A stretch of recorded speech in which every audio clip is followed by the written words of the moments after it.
자, 이래서 이제 서신서 파트 중에서 이제 바울 서신이 앞에 쭉 나왔었는데 바울 서신이 다 끝나고 이 뒤에는 이제 바울 서신이 아닌 다른 서신들이 몇 개가 들어 있습니다. 그래서 이제 그 다음이 히브리서인데 히브리서는 제목이 어떻게 보면 가장 독특하다고 볼 수 있어요. 어떤 면에서 독특하냐면 이제까지 서신서의 제목은 바울 서신의 서신서 제목은 그 수신자 교회의 이름을 땄든지 고린도전서, 데살로니가전서, 빌립보서 이런 식으로 아니면 수신자 개인의 이름을 땄든지 빌레몬서, 그렇죠? 디모데전서, 또 디도서 이렇게 이 둘 중에 하나였는데 지금 이 히브리서는 이것도 아니고 저것도 아니에요. 히브리라는 교회 지명도 아니고 어떤 한 사람의 개인의 이름도 아니고 우리가 잘 알다시피 히브리라는 거는 히브리 민족, 히브리 민족을 얘기하는 말이고 그래서 이것은 또 히브리서 자체는 저자도 몰라요. 작자 미상이에요. 쉽게 얘기하자면 이것은. 그러니까 히브리서는 저자도 우리가 알 수 없고 독자도 사실은 정확하게 누구였는지에 대해서 우리가 알 수가 없어요. 그래서 미상이다. 미상이다. 그런데 제목이 아마 히브리서로 붙여진 이유는 다른 게 아니라 전체적인 내용을 볼 때 히브리서는 구약 제사 내용이나 구약에 대한 그 인용이 굉장히 많아요. 그리고 전체적으로 예수님은 소위 새로운 언약, 신약에 속한 예수님의 사역이나 예수님 자체는 구약, 과거에 있던 구약보다 훨씬 더 뛰어나시고 또 더 완전한 것이다. 이런 걸 보여주려고 하고 있거든요. 어쨌든 구약을 빌어서 구약의 이해를 빌어서 예수님의 사역과 속죄 사역을 해설하고 더불어 구약의 제사제도나 구약의 속죄제도보다 예수님이 하신 제사나 속죄가 월등히 뛰어나고 완전하다라는 걸 보여주려고 하고 있어요. 구약을 인용해서 구약을 넘어서고 있거든요. 그래서 구약지역인 내용이 많이 나오다 보니까 저자도 당연히 볼 때 이것은 어떤 유대인이 아닌 어떤 구약을 제대로 모르는 이방인이었다고 보기 굉장히 힘들고 너무 구약에 대한 어떤 내용들을 많이 언급하고 있고 나오기 때문에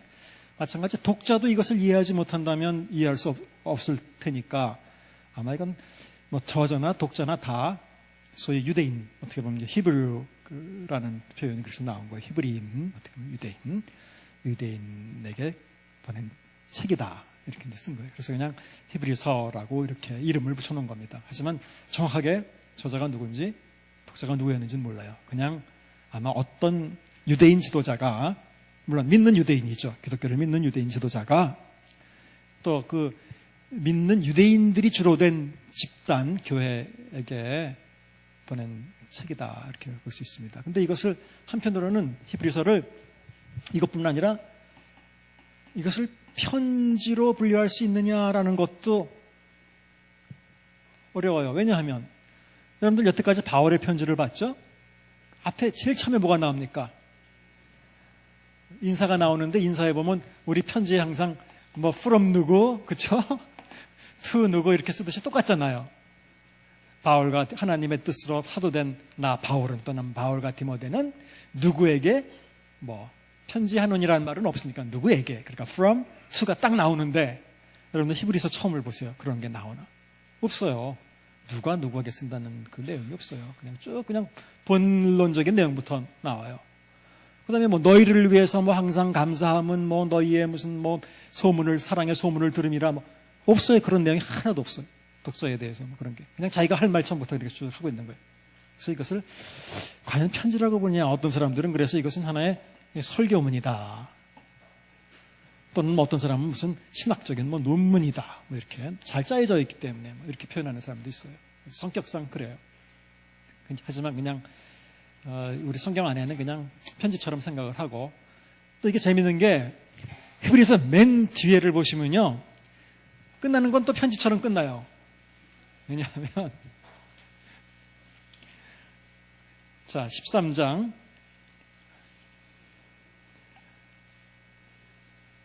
한 22절부터는 아주 좀 개인적인 뭐 형제들아 너희를 권하노니 권면의 말을 용납하라 내가 간단히 너희에게 썼느니라 그 편지 비슷하죠. 우리 형제 디모데가 놓인 것을 너희가 알라. 그가 속히 오면 내가 그와 함께 가서 너희를 보리라. 바울이 그 편지를 마칠 때 하는 것처럼 이렇게 소식을 전하는 거예요. 너희를 인도하는 자들과 및 모든 성도들에게 문안하라. 이거 바울이 많이 했던 표현이죠. 이달리아에서 온 자들도 너희에게 문안하니라. 은혜가 너희 모든 사람에게 있을지어다. 이렇게 나오잖아요. 그러니까 시작은 편지 같지 않은데 맨 마지막에 보면 또 그 편지 같아요. 그래서 그냥 편지라고 보고 하지만 저자나 독자에 대해서는 정확히 알 수 없습니다.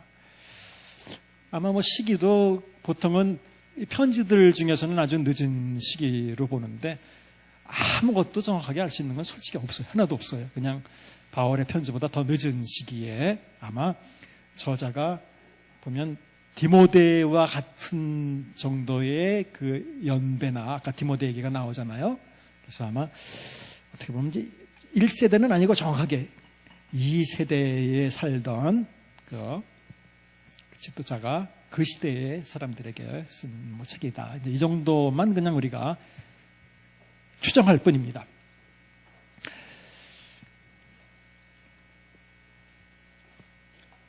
자, 히브리서를 이제 내용을 들어가기 전에 그냥 본다면 히브리서는 전체적으로 일단 예수에 대해서 당연히 아주 예수가 마치 우리 그 골로새서가 예수가 주연인 것처럼 주인공인 것처럼 굉장히 예수에 대해서 많이 나오는데 마찬가지예요. 히브리서도 특히 한 3분의 2까지는 히브리서 거의 3분의 2까지는 다 예수에 대한 이야기예요. 근데 예수가 어떻다는 이야기냐? 예수를 뭐라고 표현하냐면 여기서는 대제사장이다. 그러니까 구약적인 용어를 써서 얘기해요. 대제사장이다. 대제사장이 구약에서 뭐 하는 역할을 했습니까?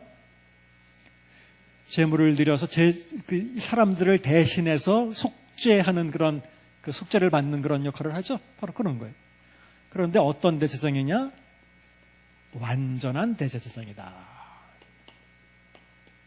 그래서 한편으로 히브리서의 중요한 주제는 예수는 완전한 대제사장이다.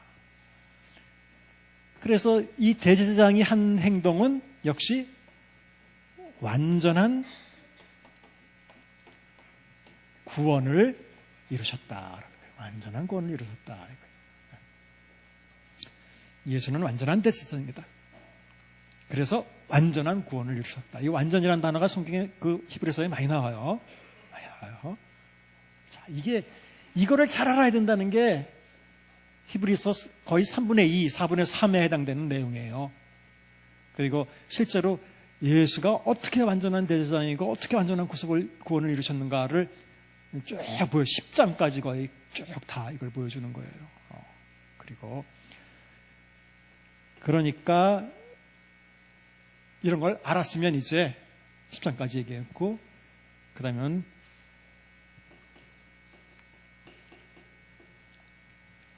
이분을 믿어라라는 거예요. 이분을 믿고 이런 완전한 구속을 믿고 지금 현재 너희들이 당한 그런 어려움이나 문제나 침체나 이런 것들을 이겨내야 된다라는 거예요. 그러니까 어쨌든 히브리서의 수신자들이 당하고 있는 당면한 많은 신앙적인 문제들을 극복하게 하는 데 있어서 해결책으로 이 저자는 예수님을 바라보면 된다라는 거예요. 왜? 예수님은 완전하게 모든 문제를 죄에 대한 모든 문제, 구원에 대한 모든 문제를 이뤄놓으신 분이니까 그러면 되는 거다. 그리고 너는 대신 믿음을 가지고 담대하게 은혜의 보좌 앞에 담대함이라는 것도 굉장히 중요한 주제예요. 은혜의 보좌 앞에 나가면 된다. 어떻게 보면 지금 쓴 이런 단어들, 이런 기본적인 골격이 히브리서 전체의 내용이라고 볼 수 있습니다. 그렇게 여러분들이 이해하세요. 근데 그렇다면 이제 히브리서의 독자들이 무슨 문제를 도대체 갖고 있었을까? 무슨 문제를 갖고 있었는데 이렇게 히브리서 저자가 대답을 할까? 그건 우리가 오늘 나눠드린 유인물에 보시면, 자, 어떤 상황이 있었냐면 성경을 통해서 이제 우리가 이렇게 재구성해 볼 수 있어요. 배경 및 경위. 신앙의 연조가 오래된 독자들이 당연히 성숙해 있어야 함에도 불구하고 그들은 신앙의 기초를 다시 배워야 할 만큼 신앙이 침체되었고 퇴보되었고 삶의 열매가 없었다. 이건 실제로 성경에 나오는 구절들을 통해서 본 거예요. 예를 들자면 한 구절만 먼저 찾아보죠. 5장 12절 보시면 지금 히브리서를 읽던 독자들의 상황이 어떤 상황이었는지 금방 파악하게 돼요. 5장 12절. 자, 때가 오래되었으므로, 그러니까 쉽게 얘기하자면 신앙의 연조가 깊었으므로 10년, 20년 신앙생활을 했으니까 너희가 마땅히 선생이 되었을 터인데 다른 사람을 충분히 가르칠 만한 입장이 되었을 상황인데 너희가 다시 하나님의 말씀의 초보에 대해서, 기초에 대해서 누구에게 가르침을 받아야 할 처지가 됐으니 이게 말이 되느냐 말이에요. 단단한 음식도 못 먹고 마치 애기처럼 젖이나 먹어야 되는 그런 상황이다. 아시죠? 그러니까 신앙의 연조는 오래돼서 그 연조만 보면 누구를 가르치고 당당하게 서서 다른 사람에게 모범에 대해서 이렇게 끌고 나가야 되는 상황인데 이건 초보부터 다시 배워야 될 정도로 사람이 이렇게 뒤로 쳐져 있다라는 거예요. 그런 상황이에요. 이 사람들의 상황을 보면. 그래서 계속해서 6장 1절에도 그러므로 우리가 그리스도의 도의 초보를 버리고 그다음에 죽은 행실과 회개함과 하나님에 대한 신앙과 이런 얘기가 나와요. 죽은 행실. 그러니까 결국 삶의 열매도 없고 여러분들 한두 번쯤은 다 그런 거 경험하셨을 거 아니에요. 신앙생활 하다가 난 신앙생활 오래 했는데 신앙생활 오래 한 거하고 상관없이 막 퇴보하는 것 같고 침체해 있고 빠져 있고 다시 처음부터 다시 시작해야 되는 어떤 상황인 것 같고 삶의 열매가 없고 흠이 없고 바로 그런 상황에 있던 사람들에게 쓴 거예요. 자, 근데 이렇게 이들이 신앙의 침체가 된 이유가 뭐였을까? 몇 가지 여기를 보면 신앙의 침체가 돼서 무슨 상황이 있었냐면 모이는 것도 중지하는 사람들도 있었다. 즉, 이 사람들은 모임이라고 그러죠. 예배라고 예배 프로그램이고 이거는. 그들은 이렇게 자주 모였는데 그런 기독교인들의 모임을 피했단 말이에요. 그러니까 어떤 이들이 하는 것 같이 모이기를 피하는 어떤 사람들과 같이 하지 말고 성경이 그렇게 말한 거예요. 그 사람들은 모임을 피했어요. 신앙이 침체되니까. 근데 이런 신앙의 침체의 원인은 아마도 외적으로는 고난이 오죠. 어떤 사람들은 거기 성경에 보면 투옥된 사람들도 있어요. 바울처럼 옥에 갇히죠. 예수 믿다가 뿐만 아니라 주위에서 배교하는 사람들도 있어요. 배교가 뭔지 아시죠? 그러니까 완전히 기독교를 떠나는 거예요. 기독교 믿다가 불교로 가는, 예를 들자면. 주위에 이런 사람들 생기니까 이건 굉장히 영향이 크죠. 기독교를 믿다가 어디 다른 종교로 가버린다든지 신앙을 버리는 거예요. 잘 믿다가. 그 다음에 재림이 이제 사실 초대교회 교인들은 예수님이 곧 오신다라고 하는 신앙이 그들을 이렇게 이끌었던 중요한 긴장을 하게 했던 중요한 요소 중에 하나였는데 벌써 아까 잠깐 언급한 대로 지금 이때는 신앙 2세대들이 이제 살던 시대가 되니까 벌써 1세대들이 이제 그 세상을 떠나고 그러는데 아직 예수님이 안 오셨단 말이에요. 그러니까 아마 재림이 지연되는 것도 하나의 이들을 침체에 빠지게 하는 어떤 요인이었을 것이다라고.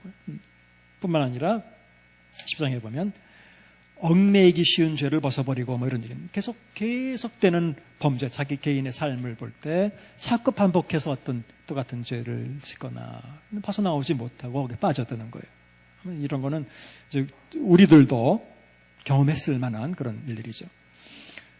뿐만 아니라 율법의 음식 규정과 관련된 교훈들 이런 것들도 이제 문제가 된 것 같아요. 그래서 히브리 교인들은 바로 이러한 이제 문제들 때문에 신앙이 연조는 오래됐지만 신앙이 침체돼서 이제 문제가 있었다라는 거예요.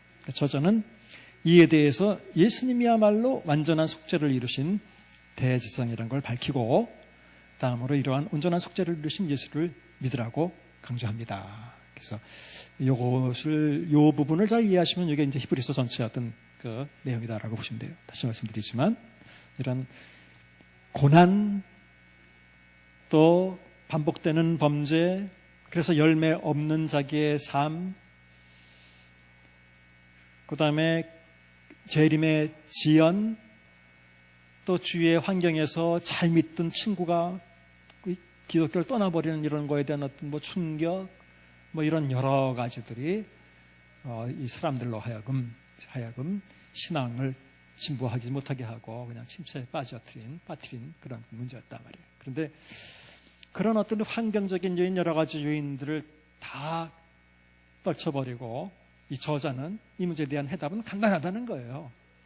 예수를 생각하고 우리가 잘 알다시피 또 믿음의 주요 온전케 하시는 이인 예수를 바라보자라고 돼 있고 뭐 깊이 바라보자라고 돼 있죠. 예, 근데 그 단어는 제가 뭐 여기도 써놨는데 실제로는 그냥 바라봐라 이런 뜻이 아니에요.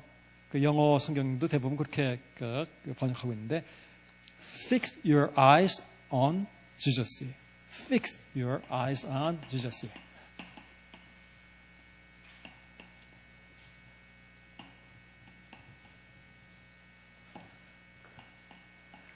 이게 원래 켈러 단어의 뜻이에요. 고정시키라는 거예요. 고정시키라는 거예요. 예수님께. 그냥 이렇게 쳐다보라는 얘기가 아니에요. 눈을. 믿음의 주여 온전히 계시니 그것도 이제 믿음의 주여라는 게 아니라 믿음의 시작, 창시자고 시작이요 완성이신 그런 뜻이에요. 알파요 오메가. 믿음의 시작이면서 동시에 모든 것이라는 거죠. 믿음의 주여 온전히 계신 믿음의 시작, 창시자요 믿음을 완성자이신 예수께 눈을 고정시키라. 이런 식으로 이제 가는 거예요. 그러니까 해답이 무슨 뭐는 어떻게 하고 뭐는 이런 게 아니에요. 해답 문제는 자기에게 있을지 몰라도 해답은 예수님께 있다는 거예요. 자기를 보면 한심하니까 항상 거기에 빠져들지 말고 그렇게 해가지고는 영원히 빠져나올 수 없다는 거예요. 해답은 예수님께 있으니까 눈을 고정시키라는 말에 자기를 보지 말고 예수께. 그분은 믿음의 시작이고 믿음의 완성자이다. 그러니까 그렇게 지금 해결에 들어가는 거예요. 지금 저자가. 자, 그래서 앞에 제가 한 3분의 2, 4분의 3의 내용은 다 예수가 누군가에 대한 내용이라고 말씀을 드렸어요.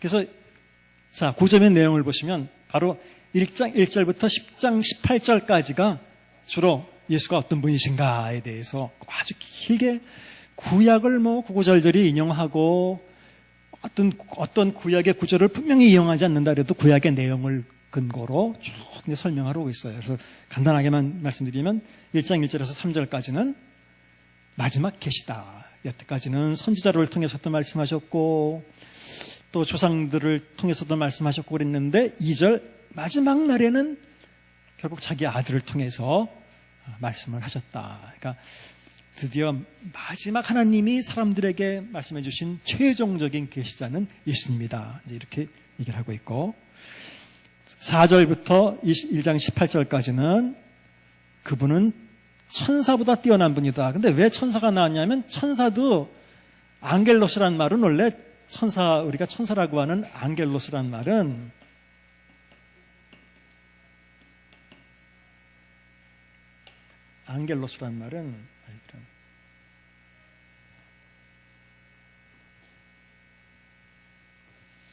에인절, 영어로 에인절이라고 하는 그 천사란 말은 원래 소식을 전하는 자라는 뜻이에요. 원래는 사자. 그러니까 주의 사자가 나타나 이렇게 많이 번역됐죠. 그렇죠?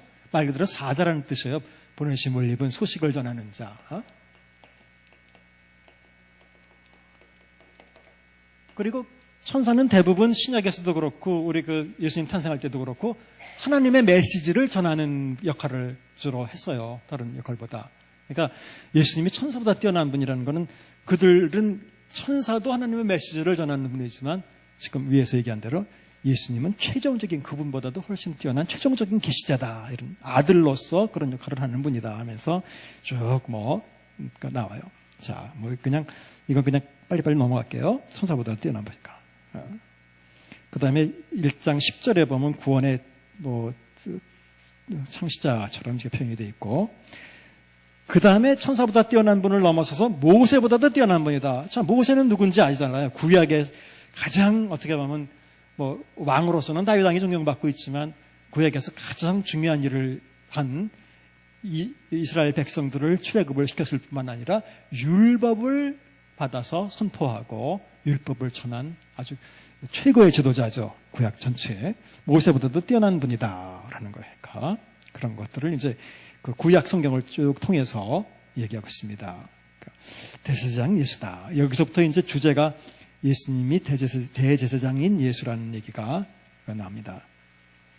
자, 3장 1절에 보시면 그러므로 함께 하늘의 부르심을 받은 거룩한 형제들아 우리가 믿는 도리의 사도이시며 믿는 도리라는 말이 좀 이상하지만 고백이라고 돼 있어요. 원래 헬라어에는 고백, 우리의 고백의 사도이시며 대제사장인 예수를 깊이 생각해라. 그래서 이제 자꾸 주제를 포커스를 예수에게 맞추라는 거예요. 그분 모세처럼 신실했고 이렇게 쭉 그런 내용이 나오고 있습니다. 어쨌든 예수님은 모세보다도 뛰어나신 그런 분이다라는 얘기를 하고 있습니다. 자, 이 부분 그냥 넘어가 보죠.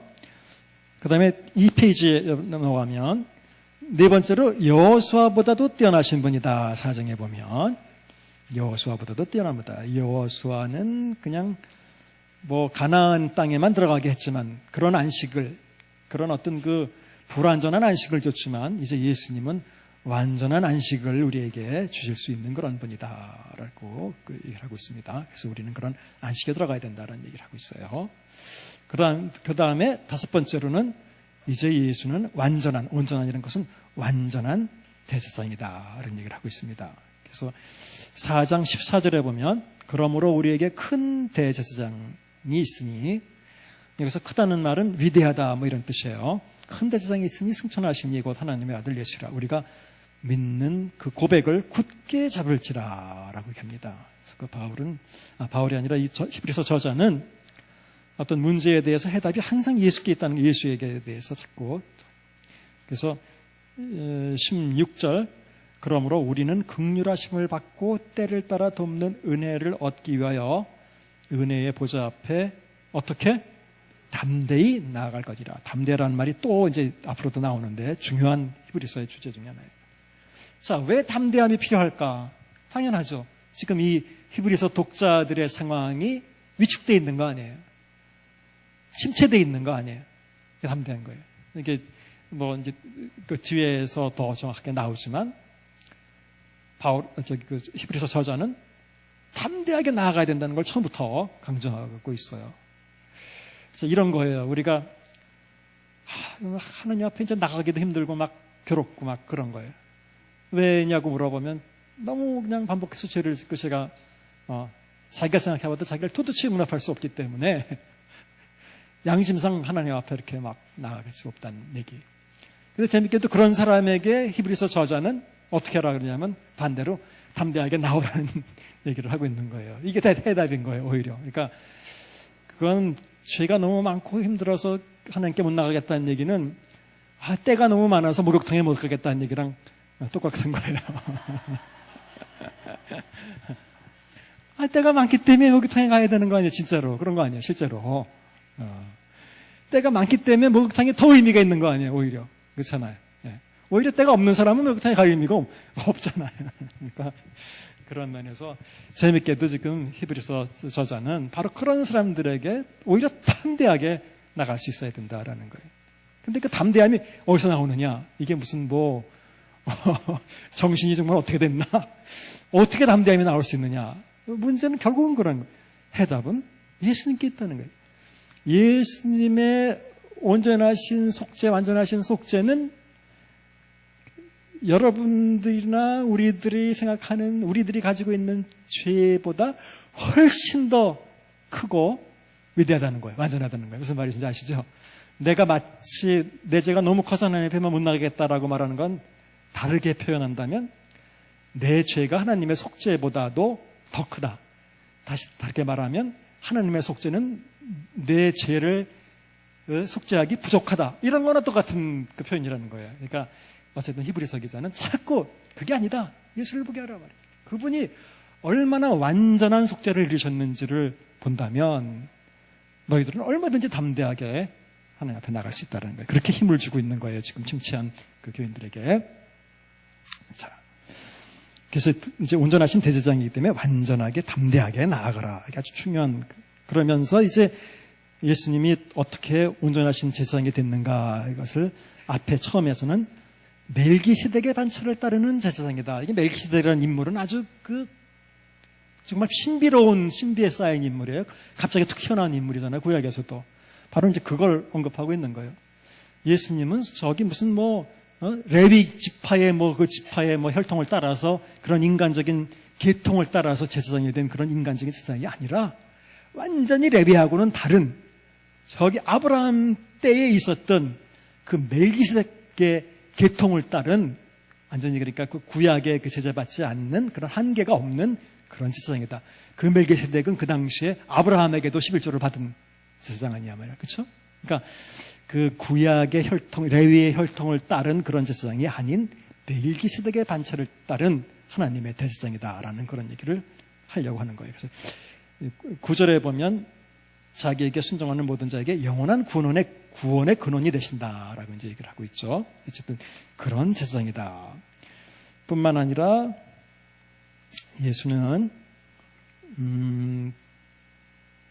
그러니까 너희들은 이제 5장 11절부터는 초보적인 신앙을 버리고 단단한 대로 나아가라라는 얘기를 완전한 대로 나아가야 된다라는 얘기를 하고 있어요. 6장 1절 2절에 보셔도 다시 그런 초보에 대해서 배울 필요 없이 이제는 완전한 대로 그냥 나아가야 된다. 하나님이 허락하시면 우리가 이걸 할 수 있다라는 거예요. 그러면서 잠깐 이제 신약 성경에서 아주 이거 해석하기에 까다로운 그런 부분이 있는데 사실 내용은 분명해요. 4절 보시면 이제 한 번 빛을 받고 하늘의 은사를 맛보고 성령에 참여한 바가 되고 하나님의 선한 말씀과 내세의 능력을 맛보고도 타락한 자들은 다시 새롭게 하여 회개하게 할 수 없나니. 이게 이제 교리적으로 사람들이 여기에 대해서 이제 많은 문제를 제기하죠. 아니, 한번 믿은 사람은 영원히 성도의 견인이라고 하거든요. 어쨌든 성도 한번 믿으면 영원히 구원이 보장되는 걸로 알고 있었는데 여기 보면 이렇게 선하심을 맛보고 은사까지 체험하고 능력까지 맛보고 이런 사람이 타락해서 버리면 다시 회개할 수 없다, 새롭게 할 수 없다 이런 표현이 나오잖아요. 그럼 이런 사람들은 영원히 멸망에 이른다는 그 표현일까? 어떻게 된다는 얘기일까?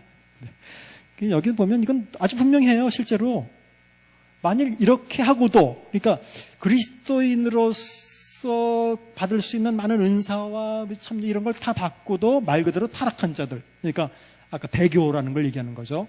완전히 예수님을 버리고 다른 종교로 가거나 한 사람들은 쉽게 얘기하면 구원받을 수 없다는 얘기예요.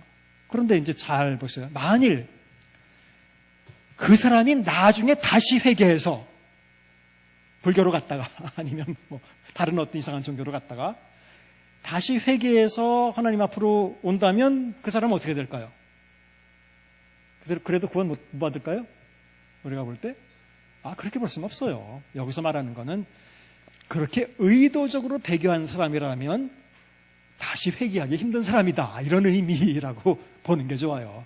그런 사람들은 다시 돌아올 수 있다라고 볼 수 없다라는 거예요.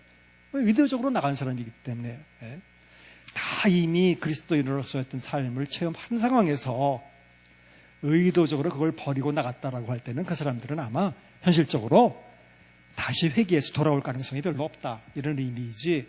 그런 사람들이 제가 아는 하나님이라면 진짜 진정 다시 회개하고 내가 잘못했습니다 그러고 돌아온다면 당연히 받아들여 주시겠죠. 그런 의미는 아니라고 볼 수 있어요. 자, 그러면서 여기서는 잠깐 이제 이렇게 배교하지 않아야 될 것을 얘기하고 있습니다. 배교하지 않아야 될 것. 그러면서 11절에 부지런하게 신앙생활을 하고 12절 마찬가지 게으르지 않고 오래 참음으로 말미암아. 여기 오래 참으라는 말이 많이 나옵니다. 왜냐하면 고난을 받고 있던 성도들이기 때문에 자꾸 오랫동안 못 참는 거예요. 반복되니까 고난이 힘든 거예요. 그러니까 침체해지고 그러는데 자꾸 오래 참으라고 얘기해요. 오래 참으라고.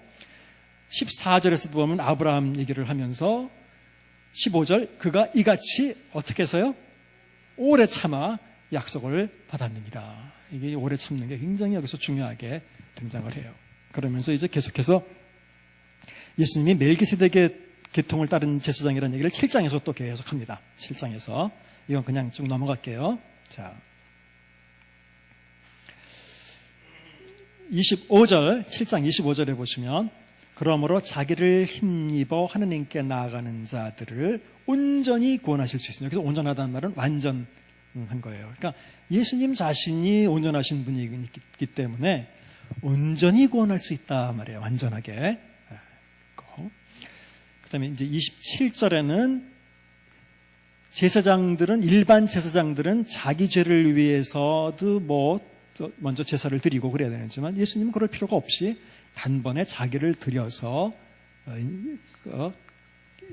제사를 이루었다라고 얘기하고 있고, 쭉 이런, 어쨌든 간에 예수님의 제사는 일반 제사장들의 제사하고는 완전히 차원이 다른 그런 완전한 제사였다는 것을 계속해서 강조하고 있습니다. 그래서 예수님의 사역이 8장부터는 이제 완전하신 구속사역을 예수님께서 하셨다. 예수님은 하늘에 계신 제사장으로서 대제사장이다 라는 얘기를 하고 있고, 9장에서는 옛 언약에 따른 제사 제도는 한계가 있다라는 얘기를 하고 있습니다. 그건 미래 일에 대한 그림자 같은 것에 불과하다. 옛날 제사 제도는.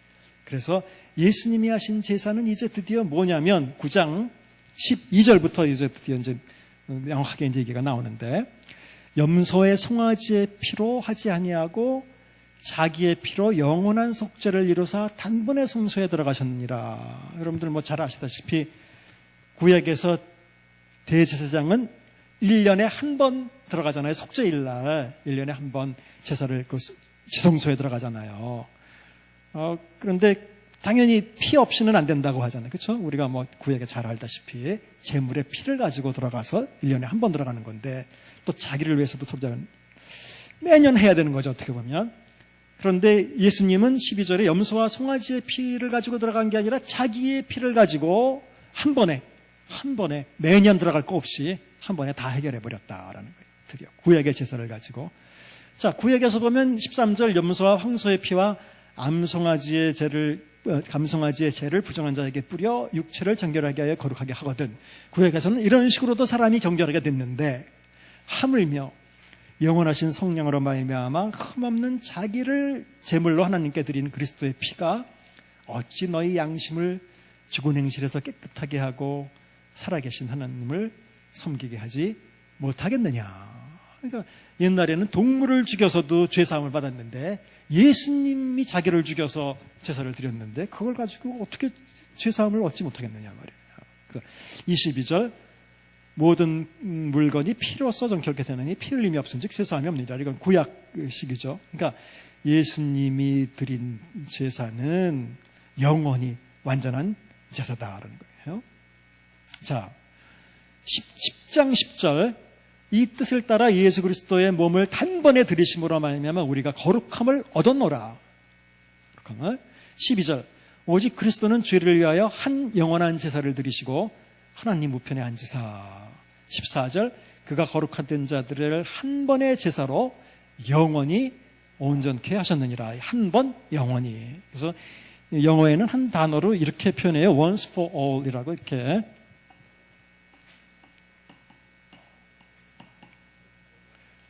영원을 위해서 한 번. 영원을 위해서 한 번. 한 번에 영원한 속죄를 이루신 게 예수님의 어떤 속죄다. 이게 우리가 익히 성경을 읽어서 알고 계시겠지만 중요한 히브리서 저자의 논리예요.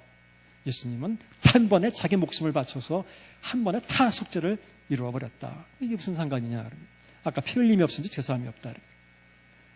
그럼 하나님은 우리를 보실 때 여러분들이 매주 아니면 매 순간 하나님께 나아올 수 있는 근거는 뭐예요? 구약식으로 얘기하면 피가 없으면 갈 수 없잖아요. 그렇죠? 피가 없으면 지성소에 들어갈 수도 없고 없는 거 아니에요. 그럼 무엇 때문에 나올 수 있냐면 예수의 피 때문에 결국은 우리가 나갈 수 있는 거잖아요.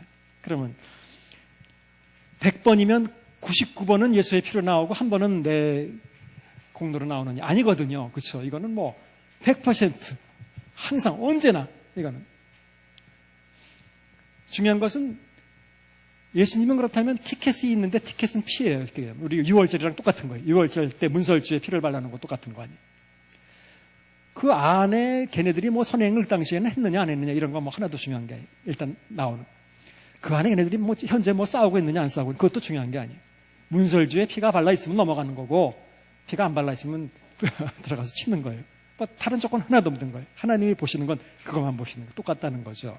그러니까 우리가 100이면 100번, 1000이면 1000번 하나님께 나올 수 있는 근거는 언제든지 내가 아니었기 때문에 100% 나에게서 나온 것이 아니었기 때문에 니들이 죄를 졌건 침체에 있건 자신의 양심의 가책을 느끼건 내가 자격이 없다고 생각하건 그런 건 전혀 상관 하나님께 나올 수 있느냐 없느냐는 그런 거 가지고 절대로 평가되는 게 아니기 때문에 반대로 내가 오늘은 기분이 좋건 오늘은 교회 오기 전에 좋은 일을 한번 하고 왔기 때문에 오늘은 와이프하고 아침에 안 싸우고 나왔기 때문에 조금 더 편안한 마음으로 하나님 앞에 그건 웃기는 얘기예요. 그거야말로 자신이 하나님께 나올 수 있는 근거는 내 기분과 내 상태와 내 삶이라고 생각하고 있는 거나 똑같다는 거예요. 그러니까 히브리서 저자의 논리는 바로 그런 거예요. 왜 우리가 침체에 있고 죄를 계속 범죄하고 있고 그럼에도 불구하고 은혜의 보좌 앞에 담대하게 나아가야 되느냐, 담대하게 나갈 수 있느냐, 그건 한 가지밖에 없다는 거예요. 하나님이 다른 거 하나도 안 물어보고 하나님 앞에 나올 때는 너 그 표 가지고 있느냐, 티켓 가지고 있느냐 이것만 보니까 그거는 우리는 티켓을 하나님이 모두에게 다 한 번에 해결해서 다 나눠주셨기 때문에 평생 쓸 티켓 다 나눠주셨기 때문에 중요한 건 그걸 들고 나오느냐 안 나오느냐 하는 것이지. 그러니까 이건 침체에 있는 사람도 마찬가지고 침체에 있지 않은 사람도 내가 오늘 기분 좋다고 해서 하나님 앞에 오늘은 좀 기분 좋게 더 좀 덜 미안하게 인간적으로는 덜 미안하게 나올 수 있을지는 모르지만 그것이 하나님께 나오는 그건 절대로 아니에요. 잘못하면 그건 교만이다. 그렇게 나오는 것은. 또 내가 죄가 많기 때문에 하나님 앞에 못 나가겠다는 건 그것이야말로 또 더한 교만이단 말이에요. 이것도. 왜냐하면 그것은 예수의 피라고 하는 그 티켓이 좀 부족하다. 이거 가지고는 하나님 앞에 나가기가 부족하다라고 인정하는 거나 똑같기 때문에. 그러니까 히브리서 저자는 그게 아니라 예수의 피는 완전하게 한 번에 모든 걸 다 이뤘기 때문에 너희들은 당연히 그걸 보고 담대하게 은혜의 보좌 앞에 나갈 수 있는 것이다 라고 그러면서 분명하게 나오죠. 구약을 인용해서 10장 17절 그들의 죄와 그들의 불법을 내가 다시 기억하지 아니리니 18절 이것들을 사하셨은 즉 다시 죄를 위하여 제사 드릴 것이 없느니라. 다 끝났단 말이에요. 이건 다 끝난 일이다. 그러니까 19절 그러므로 형제들아 우리가 예수의 뭐를 힘입어? 피를 힘입어 성소에 들어갈 뭘 얻었어요? 담력을 얻었으니 이게 이제 어쨌든 중요한 거 포인트인 거예요. 그러니까 침체에 있고 성장하지 못하고 괴로워하고 있는 그래서 하나님 앞에 잘 못 나오겠다고 하는 사람들에게 하는 답변은 예수의 피를 힘입어 성소에 들어갈 담력을 얻었. 그러니까 좀 뻔뻔해야 되는 거예요. 할 수 없어요. 그건 뻔뻔한 게 아니에요. 하나님을 인정하는 거지. 내 죄가 아무리 커도 그것보다 예수의 속죄는 더 크다라고 하는 것을 인정하는 건 오히려 신앙인 것이지. 그게 뻔뻔한 것이. 그래서 그렇게 이제 접근하고 있습니다. 그렇기 때문에 이제는 그런 예수의 피를 가지고 21절 또 하나님의 집 다스리는 큰 제사장이 우리에게 있기 때문에 우리는 이제는 악한 양심에서 벗어나고 맑은 물로 씻음을 받았으니까 이제는 참 마음과 온전한 믿음으로 온전한 확신으로 하나님께 나아가자. 이제는 그래서 움직이지 말고 흔들리지 말고 24절 이제는 우리뿐 아니라 다른 사람에게도 그렇게 좀 격려를 해주고 사랑과 선행으로 서로 막 격려해주고 그렇게 해서 나만 이제 담대하게 나가는 것뿐만 아니라 그 다음에 모이기를 피하는 어떤 사람들의 습관 같이 하지 말고 서로 권해서 좀 그렇게 하는 게 좋겠다라는 거예요. 자, 이렇게 해서 이제 일단 히브리서 기자가 할 중요한 얘기를 하고 그 다음에 26절에 다시 한번 그 배교에 대한 얘기를 또 하고 있는 거예요. 우리가 진리를 아는 지식을 받은 후에 짐짓, 여기서 짐짓이라고 우리말로 번역하면 그게 그 얘기인데 의도적으로 이런 표현이에요. 이건 그렇게 해석하는 거예요. 의도적으로 죄를 범한즉 다시 속죄하는 제사가 없고, 아까 얘기한 대로 이건 진리를 아는 지식을 가지고 다 하면서 의도적으로 배교하는 것은, 이것은 심판이 앞에 기다리고 있다, 이런 얘기를 하고 있는 겁니다. 자, 다시 쭉 넘어가서 이제 32절, 전날에 너희가 빛을 받은 후에 고난의 큰 싸움을 견뎌낸 것을 생각하라. 과거에 그들은 다 고난을 겪으면서 신앙생활을 했어요. 환난 이런 것들을 다 가지고 있었어요. 35절, 그러므로 너희 뭐를 버리지 말라. 뭐를? 담대함을 버리지 말라. 이것이 큰 싸움. 그러니까 다시 말씀드리지만 이건 뻔뻔함이 아닙니다. 뻔뻔함 같이 느끼지만 그게 아니다 말이에요. 그러니까 하나님 앞에서는 뻔뻔해야 돼요. 때가 많으면 빨리 목욕탕에 빨리 가야 돼요. 뻔뻔하게. 그리고 36절 또 인내가 필요하다고 얘기를 하고 있는데, 왜냐하면 37절 보면 잠시 잠깐이면 오시리가 오시리라 지체하지 아니리라. 아마 사람들이 왜 예수님 이렇게 안 오시나, 한 세대가 지나고 기다려도 저리면 안 오고 저리면 안 오고, 아마 그렇지만 인내가 필요하다라고 얘기해요. 그러면서 39절 우리는 뒤로 물러간다는 건 침체하다는 거죠. 퇴보한다는 거죠. 우리는 퇴보해서 멸망할 자가 아니다. 오직 영혼을 구원하에 이르는 믿음을 가진 자다. 그러면서 우리는 그런 믿음을 가지고 이제 인내함으로써 이제 앞으로의 어떤 그 삶들을 살아나가야 된다. 근데 앞으로의 이제 삶을 살아나가는데 가장 중요하게 필요한 것은 바로 11장에 나오는 믿음의 장, 믿음이다 말이에요. 오늘 김효연 목사님이 한 반은 다 해주셨는데, 여기에 대해서. 그래서 믿음으로, 이게 믿음으로. 자. 그러면서 이제 구약의 예를, 여러 사람의 예를 쭉 들어요. 뭐, 아벨은 어땠고, 뭐, 에녹은, 노아는, 아브라함이 좀 길게 나오죠. 그 다음에 뭐, 이삭은, 야곱은, 요셉은, 또 모세는, 누구는, 뭐, 저 기생 라합은, 뭐, 하나. 믿음으로. 제일 처음에 믿음을 규정하는데, 믿음은 바라는 것들의 실상이고, 보이지 않는 것들의 증거다, 확신이다, 이런 거예요.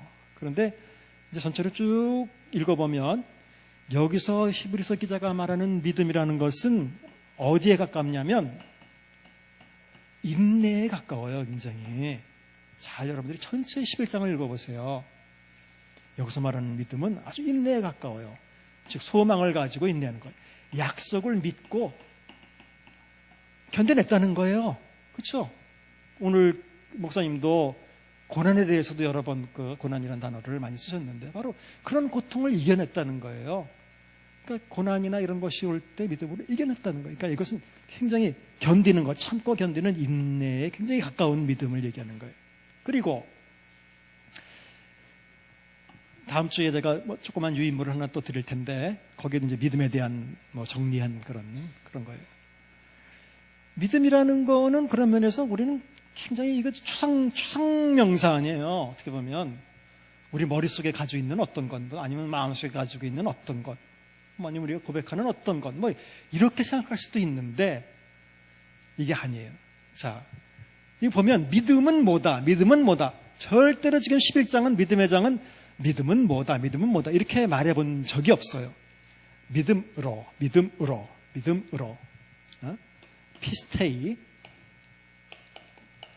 피스테이라고 이렇게 나오는데,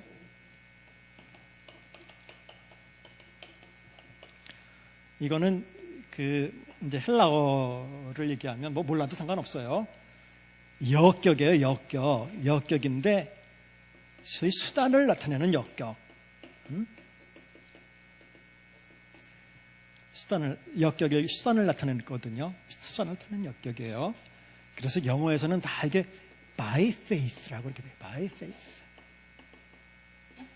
수단을 나타내는 거예요. 믿음이라는 수단으로. by faith.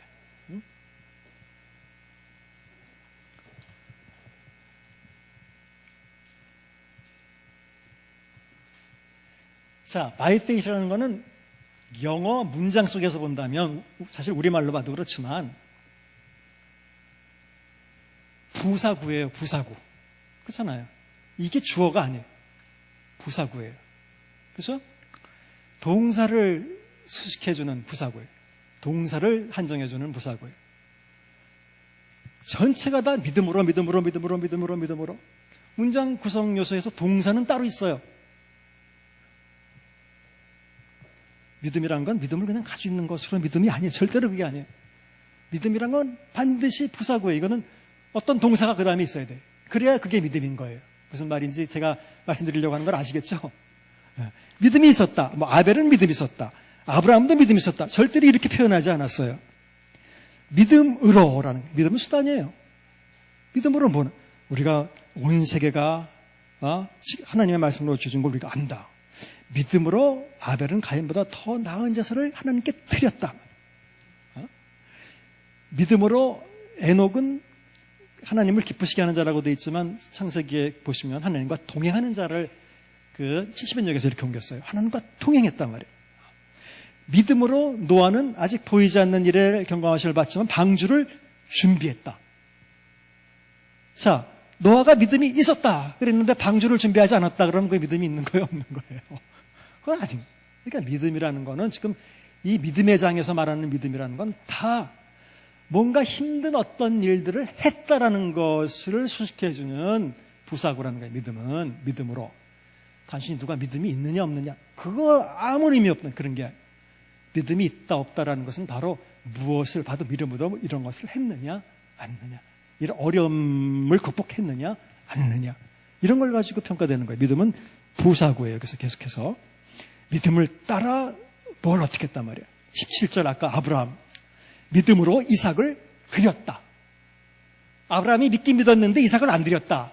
그러면 그건 믿은 게 아니죠. 그러니까 믿음은 바로 이런 뭘 했다라고 하는 것을 말해주는 하나의, 그건 단순히 믿음이 있다 없다로 끝나는 건 아니에요.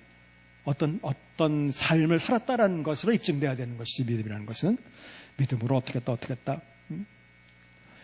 그래서 다 이제 전체적인 요약을 하는 데 있어서 33절에 보시면 그들은 믿음으로 나라를 이기기도 하고 의를 행하기도 하고 약속을 받기도 하고 사자들의 입을 막기도 하고 불의 세력을 명하기도 하고 칼날을 피하기도 하고 일주육되고 죽은 자의 부활을 받아들이기도 하고 또 고문을 받되 구차히 풀려나기를 원치 않기도 하고 채찍과 조롱과 채찍칠 뿐이라 결박과 옥에가 치는 시련도 받고 돌로 치는 것과 톱으로 켜는 것과 시름에 칼과 죽임을 당하고 양과 염소와 가죽을 입고 유리하여 궁핍과 환난과 학대를 받았으니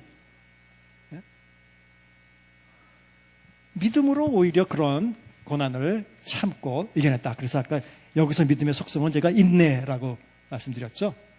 오히려 고난과 이런 것들을 다 이겨낼 수 있는 것은 믿음으로 이겨낼 수 있었다라는 거예요. 그러니까 믿음은 단순히니까 우리 머릿속에 마음속에 있는 그런 것들하고 다른 거예요. 우리를 정말 고통에서 인내하게 하고 그러면서도 실망하지 않고 하나님의 소망을 보게 하고 그런 게 믿음인 것이지, 뭘 입으로 고백하느냐, 뭘 생각하고 있느냐, 그런 게 믿음이 아니라는 거예요. 그래서 이런 믿음들을 우리가 봐야 돼요. 그래서 12장 이제 거의 결론적인 내용이죠. 이러므로 우리에게 구름같이 둘러싼 허다한 증인들이 있으니, 여기서 구름같이 둘러싼 허다한 증인들은 앞에 지금 믿음으로 누가 어떻게 했고 그 사람들 얼마나 많아요. 구름같이 둘러싸 있죠, 진짜. 예를 들자면 믿음으로 이런 고통을 이겨내고 극복해내고 참 그걸 굽히지 않고 하나님께 나아간 사람들의 이해는 구약에 쌓이고 쌓였죠. 이렇게 구름같이 둘러싼 증인들도 있단 말이에요. 우리만 그런 게 아니다 말이에요. 우리만 지금 고통받고 있는 게 아니다 말이에요. 그러니까 다른 사람들도 그렇게 했으니까 이제는 무거운 것과 얽매이기 쉬운 죄를 벗어버리고, 자, 다시 인내란 말이 또 나오죠.